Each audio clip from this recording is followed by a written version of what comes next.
রাজধানীর গুলিস্তানের সুন্দরবন স্কয়ার মার্কেটে অগ্নিকাণ্ডের ঘটনা ঘটেছে। পরে ফায়ার সার্ভিসের 11টি ইউনিট প্রায় 1 ঘন্টার চেষ্টায় আগুন নিয়ন্ত্রণে আনে। ফায়ার সার্ভিস বলছে, ঝুঁকিপূর্ণ এই ভবনটিতে ছিল না কোনো অগ্নি নির্বাপক ব্যবস্থা। গুলিস্তানের সুন্দরবন স্কয়ার মার্কেট সকাল 10টায় পঞ্চম তলা থেকে ধোঁয়ার কুণ্ডলী উঠতে শুরু করে। মুহূর্তেই ছড়িয়ে পড়ে আতঙ্ক। খানিকক্ষণ পরে ঘটনাস্থলে পৌঁছে ফায়ার সার্ভিসের প্রথম ইউনিট, এরপর আসে আরও 10টি ইউনিট।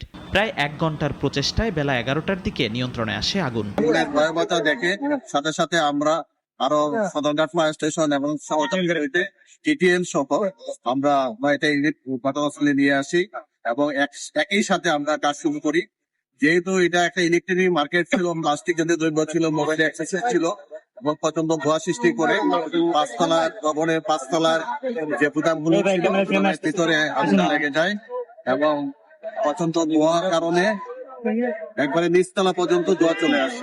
ফায়ার সার্ভিসের কর্মকর্তারা বলছেন, মার্কেটে ছিল না কোনো অগ্নি নির্বাপন ব্যবস্থা। বছরখানেক আগেই ভবনটিকে চিহ্নিত করা হয়েছিল ঝুঁকিপূর্ণ হিসেবে। জিহাদুল ইসলাম, নাগরিক, ঢাকা।